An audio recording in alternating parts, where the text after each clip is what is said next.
story of this woman caught in adultery. Let's continue. Verse 10. Jesus stood up and said to her, "Woman, where are they? Has no one condemned you?" And then in verse 11, she said, "No one, Lord." And Jesus said, "Neither do I condemn you. Go, and from now on, sin no more." So in verse 9, we saw her, verse 8, Jesus said, "No, without sin, you go. Without sin, cast stone." They all left, and Jesus, verse 9, was left alone with this woman. So, and in all this time he was writing. And so he asking her, "So woman, where are they? Okay, where are all these people who condemned you?" Jesus spoke a number of times about judgment in the previous, and why he can judge rightly, because he knows where he's from, he knows what he's doing, he knows whose words he's saying. Right? He understands things in context. Okay, just to speak about this, like judging rightly, like he got him to actually admit to the fact that they are wrong.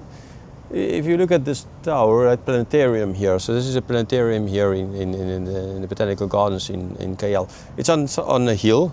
Okay, so in that sense, this city is really beautiful. With you get these places of like kind of where nothing is kind of going on. You're kind of alone, which is very nice. Inside this huge city, you can hear the cars and sirens and everything. And you have again the second tallest building. That second, the Merdeka Tower, is like see from everywhere. And but if you look at this, it looks at this tower here in the front. It's taller than the tower in the back, kinda. Okay, but this tower here is not very high. Yes, it's on the hill, so it makes it higher. But the other one's further away, so it's just a point of context. What's your context? What you're looking at? Okay, so people might say, "No, look at this," like hold your thumb. Where's the sun? Hold your thumb. Oh, my thumb is bigger than the sun, kind of idea. It's nonsense. This tower is not higher than the tower. It looks like it, but it's not higher. Okay, context. Okay, it's important. It's of the utmost importance, and this is what Jesus kind of was getting at here. So he's judging, and he told them to judge rightly.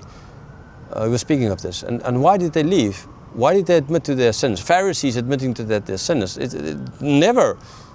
But they were breaking clearly. The law of Moses states a woman needs to be, and it's like, okay, so but the man, where's the guy? Oh, okay. The guy bought us or something, whatever happened to the guy, we don't know, that's not important. He was not there, that's important. So they were wrong, they were breaking the law of Moses. So they were breaking the law of Moses there and then. It's like we in the camps, we used to ask the kids, "Do you drink?" And they'd say, "No, we don't drink," because they were thinking we're speaking of vodka, when actually we were like, no, kind of, but making fun of it. But more an idea of, "Oh, you don't drink, you're a liar." So in other words, you're a sinner, because we all drink, not vodka, but I mean, I'm thirsty now, we're all thirsty now, right? So we do drink, but not vodka per se. Okay, so it's like a joke in that sense, but like here's getting it. They are breaking the law. They know that they are breaking the law. And so they had to leave, and they left the woman alone.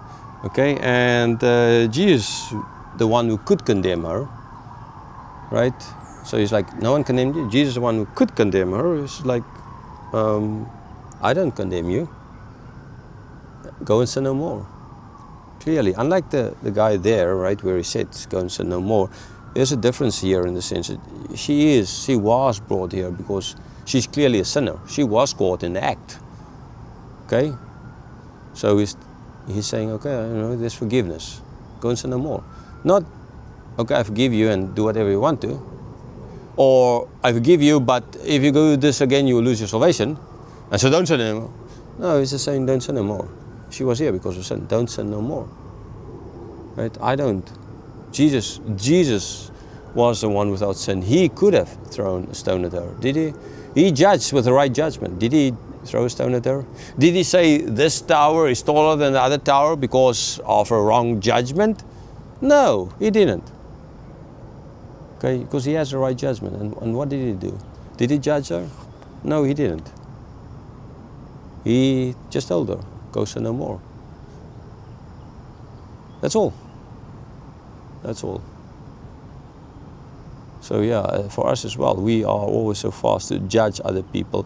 We need to judge, but we need to do with the right judgment, and not out of harshness, not out of hatred or wanting to destroy the other person, but what judgment is supposed to give and for correction, for the person to return from his sin, to be restored.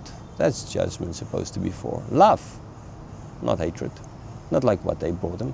They didn't even care about this woman. They just tried to find something against Jesus. That's all. Okay, but Jesus is not going to let her be abused by them for his sake.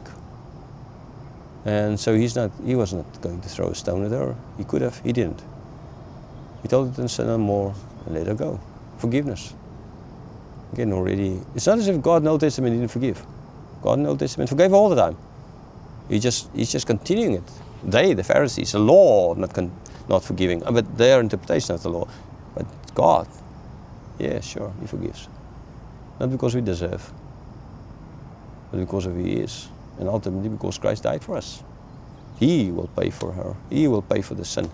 He will let them throw stones at him, at Stephen, and put him on a cross because of people like us.